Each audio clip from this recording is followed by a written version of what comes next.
নতুনকে সন্দেহ করে রেগে যায় নতুনের প্রতি কমলিনী। হ্যাপি এভার 70 দেখা যাবে আজকের পর্বে। বিস্তারিত জানতে ভিডিওতে একটি লাইক দিয়ে পুরো ভিডিওটি দেখতে থাকুন। গল্পের শুরুতে আমরা দেখতে পাবো সকালে নতুন নিশ্চয়ই ঢুকে পড়ে এবং সবাইকে গুড মর্নিং জানাতে থাকে। সবাই একসঙ্গে উত্তর দেয় গুড মর্নিং স্যার। ঠিক তখনই একজন কলিগ বলে ওঠে, আজ একজন নতুন টিচার জয়েন করেছে জানো তো। নতুন অবাক হয়ে বলে, তাই নাকি, কে এসেছে? আরেকজন উত্তেজিত হয়ে বলে, হ্যাঁ স্যার, সে তো এসেছে শুধু তোমার সঙ্গেই দেখা করার জন্য, ভীষণ এক্সাইটেড। নতুন জিজ্ঞাসা করে, কোথায় আছে সে? লাইব্রেরিতে আছে, আমি ডেকে আনছি। তখনই দেখা যায় কিছুক্ষণের মধ্যেই একজন তরুণী নিয়ে আসে নতুনের সঙ্গে দেখা করার জন্য। মেয়েটির চোখে মুখে অদ্ভুত এক উজ্জ্বলতা। একজন বলতে থাকে, নতুন, তোমার কথা উঠলেই ওর মুখটা কেমন যেন জ্বলে ওঠে। তুমি তো 2-3 দিন আসোনি, এই শুধু তোমার জন্য এখানে ভর্তি হয়েছে। আরেকজন বলে, ও তো ব্যাঙ্গালোর আর দিল্লিতে চান্স পেয়েছিল, সে তোমার জন্য কলকাতা বেছে নিয়েছে। এ কথা শুনে নতুন একটু অস্বস্তিতে পড়ে যায়। ঠিক তখনই যাক্ষিণী সামনে এসে নমস্কার করতে যায়। নতুন হেসে বলে, আচ্ছা আচ্ছা বসুন। যাক্ষিণী বসে বলে, স্যার, আমি আপনাকে অনেক ইমেল করেছি কিন্তু আপনি কোনো উত্তর দেননি। নতুন শান্ত গলায় বলে, কী লিখেছিলেন? যাক্ষিণী লজ্জা মাথায় নামিয়ে বলে, আমি লিখেছিলাম আমি আপনার খুব বড় ফ্যান। নতুন তখন হেসে বলে, দেখুন, আমি ফ্যান ট্যান ব্যাপারে বিশ্বাস করি না। মানুষকে ভালো লাগতেই পারে, কিন্তু এই ফ্যান বিষয়টা আমার পছন্দ নয়। যাক্ষিণী আবেগে বলে, আমি কোনো দিন ভাবিনি আপনার সামনে দাঁড়াতে পারবো। নতুন মুচকি হেসে বলে, আমি কি ভগবান নাকি? যা শুনে সবাই হেসে ওঠে।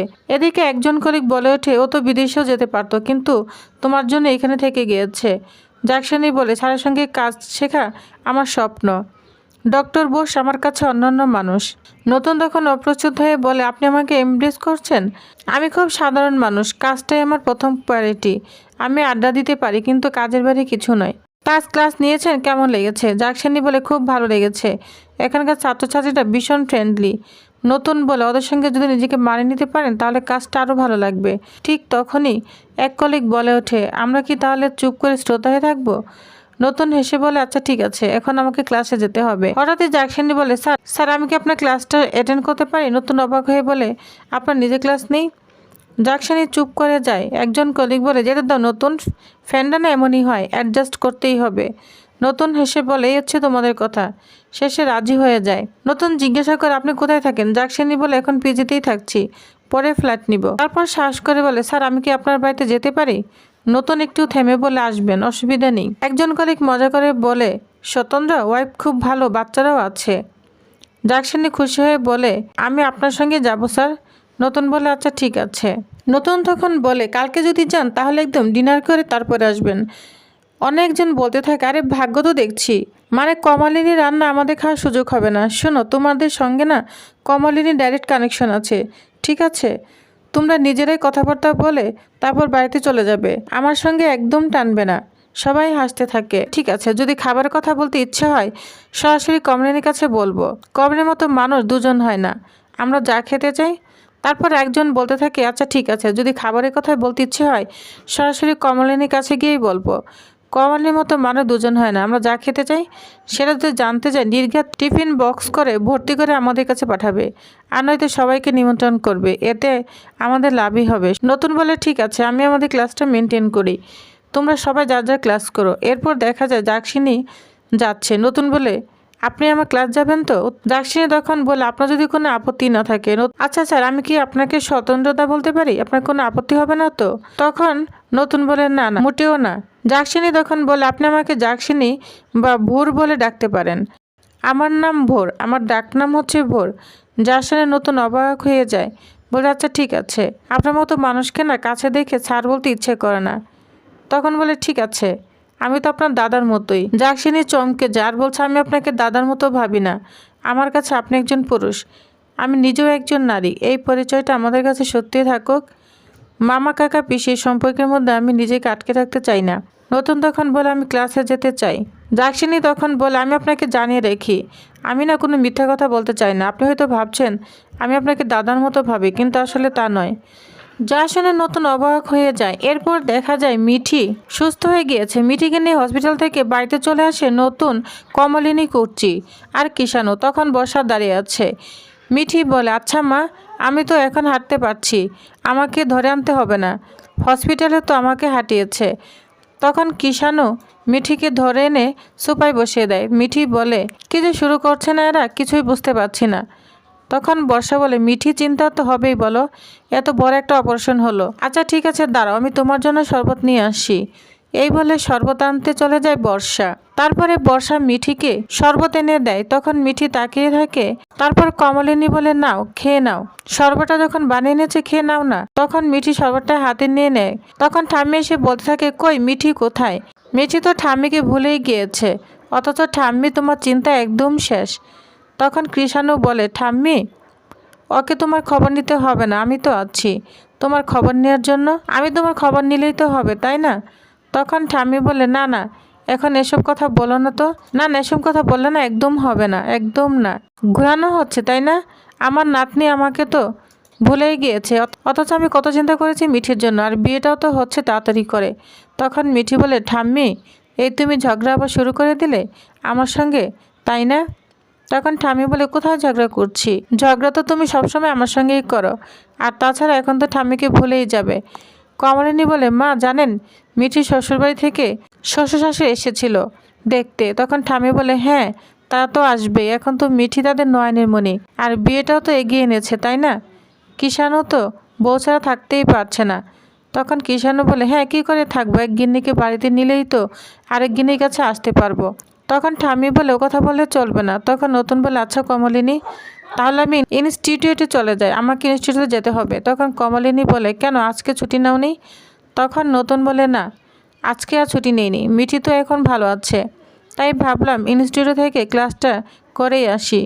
কমলিনী বলে, ও তুমি তো বলেছিলে যে তুমি ছুটি নিবে, আর দিদিভাইও তো আছে, সেজন্যই বললাম। নতুন বলে, আচ্ছা, আমি বরং ক্লাস করে চলে আসবো, ঠিক আছে? তখন এই কথাতেই কমলিনী বলে, হ্যাঁ যাও, হ্যাঁ যাও না, আমি কি করব? তখন নতুন বলে, আচ্ছা, আমার যদি ছুটি নেওয়ার দরকার হতো তাহলে তো আমি ছুটি নিতাম, এমন কেন করছো? তখন কুর্চি বলে, বৌদি ভাই, কেন এরকম করছো বলো তো? নতুন দা যাক না, ক্লাসটা করেই আসুক। তখন কমলিনী বলে, না, ও তো নিজেই বলেছে যে মিঠি যেদিন বাড়িতে আসবে সেদিন বাড়িতে থাকবে, সেজন্যই বলছিলাম আর কি। তখন মিঠি বলে, মা, নতুন কাকুর কাজ থাকতে পারে না, তুমি কেন এরকম করছো বলো তো? তখন নতুন বলে, আমি বরং মিঠির জন্য আসার সময় কিছু নিয়ে আসবো, ঠিক আছে মিঠি মা? তুই কি খাবি বলতো, আমাকে বলে দে। আচ্ছা, তোর জন্য আমি মিষ্টি নিয়ে আসবো। তখন কমলিনী বলে, না না, বাইরে খাবার খাওয়ানো যাবে না। নতুন তখন বলে, ডাক্তার তো বলছে এখন সব কিছু নর্মালি খেতে পারবে, আমি কোনো দোকান থেকে আনছি না, ভালো দোকান থেকে মিষ্টি আনবো। আমি জানি তুমি সব কিছুই ঘরে রান্না করতে পারো, সেজন্য আমি কি কোনো খারাপ জায়গা থেকে মিষ্টি নিয়ে আসবো যা খেলে ওর সমস্যা হয়ে যাবে? ডক্টর তো বলেনি যার খাবারে কোনো রকম রেস্ট্রিকশন আছে। তখন কমলিনী অবাক হয়ে যায়। কমলিনী বলে, আমি তো ওরকম কিছু বলিনি। হ্যাঁ, তোমার দরকার হলে তুমি তো যাবে, যাও না। তখন কুর্চি বলে, বৌদি ভাই কেন এরকম করছো? আমি তো সেটাই বুঝতে পারছি না। তখন বর্ষা বলে, আসলে নতুন কাকু, মামনি না ওরকম ভাবে বলতে চাইনি, এখানে পিসুমণি আছে, এখানে তো ঠাম্মি রয়েছে, আর মিঠি এসেছে বলে হয়তো মামনি এভাবে বলে ফেলেছে। আসলে আপনি বাড়িতে থাকলে মামনি তো ভালো লাগে, সেজন্যই আর কি। প্লিজ আপনি না রাগ করবেন না মামনির সঙ্গে, সে তো আর ওরকম কিছু বলেনি। তখন নতুন রেগে যায় বর্ষার উপর, বলে, একদম না আমার উপর অ্যাডভাইস দেওয়ার চেষ্টা করো না, বুঝতে পেরেছ? তুমি না একদম আমাদের মাঝখানে কথা বলবে না, এটা আমার আর কমলিনীর কথা, তুমি কেন ঢুকছো? আমি তো সেটাই বুঝতে পারছি না। তখন এই কাণ্ড দেখে সবাই অবাক হয়ে তাকিয়ে থাকে নতুনের দিকে, বলছে, নতুন তুই এরকম ভাবে কেন কথা বলছিস? তখন কমলিনী বলে, হ্যাঁ, সব ব্যাপারেই তো তুমি এখন রিয়াক্ট করো, আমি কি এমন বলেছি? তখন নতুন বলে, আচ্ছা, আমার ইনস্টিটিউটে কাজ থাকতে পারে না? আমি তো কয়েক ঘন্টার জন্য ক্লাসে যেতাম, তাই না? সেটা নিয়ে তো বাড়াবাড়ি কি আছে? আমি তো সেটাই বুঝতে পারছি না। তখন কমলিনী বলে, হ্যাঁ, আমার তো এখন সব কথাতেই তোমার খারাপ মনে হয়, সব কথাতেই দুষ হয়ে যায়, সেটাই তো দেখছি, কদিন ধরেই দেখছি। তখন নতুন বলে, আশ্চর্য তো, এখন থেকে কিছু বলাও যাবে না। তখন মিঠি বলে, আচ্ছা মা, তুমি কেন এরকম করছো বলো তো? নতুন কাউকে কাজ তো থাকতেই পারে, আর তাছাড়া আমি এখন ভালো আছি।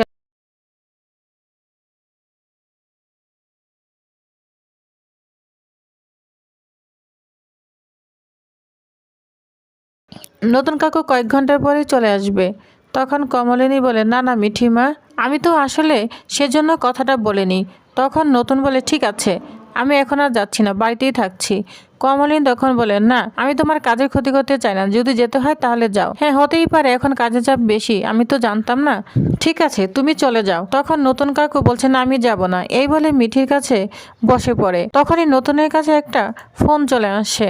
তখন নতুন ফোনটা রিসিভ করলেই ওই পাশ থেকে নতুনের সেই কলিগ ভোর ফোন করেছে, আর ফোন করে বলে, স্যার আপনি কি আসবেন না? তখন নতুন বলে, না আজকে আমি আসতে পারবো না। ভোর বলে, কি বলছেন স্যার? আপনি আসতে পারবেন না মানে কি? এখানে তো ছেলেমেয়েরা ভ্যালেন্টাইন্স ডের জন্য সবকিছু আয়োজন করেছে, কি কি অনুষ্ঠান করবে, কি কি আয়োজন করবে, সবকিছুই। তখন নতুন বলে, হ্যাঁ আপনারা সবাই তো আছেন, দেখে নিন। আর স্যার ম্যাডামরাও তো আছে, তাদেরকে একটু দেখে নিতে বলুন, আমি আজকে আসতে পারবো না। যাক্সিনী তখন বলে, আচ্ছা ঠিক আছে, তাহলে আমি আপনার বাড়িতেই বরং আসি, আর আপনার বাড়িতে তো আমার আসার কথা ছিল। নতুন তখন বলে, হ্যাঁ আসতে চাইলে আসতে পারেন। যা শুনে ভোর অনেক খুশি হয়ে যায়। তো ভিউয়ার্স, তাহলে নেক্সট আকর্ষণীয় পরিবারে কি হতে চলেছে? এবার কমলিনী এবং যাক্সিনীর মধ্যে কি তাহলে ভুল বোঝাবুঝি সৃষ্টি হবে? তো নেক্সট আপডেটটি জানতে অবশ্যই আমার সাথেই থাকুন। ধন্যবাদ।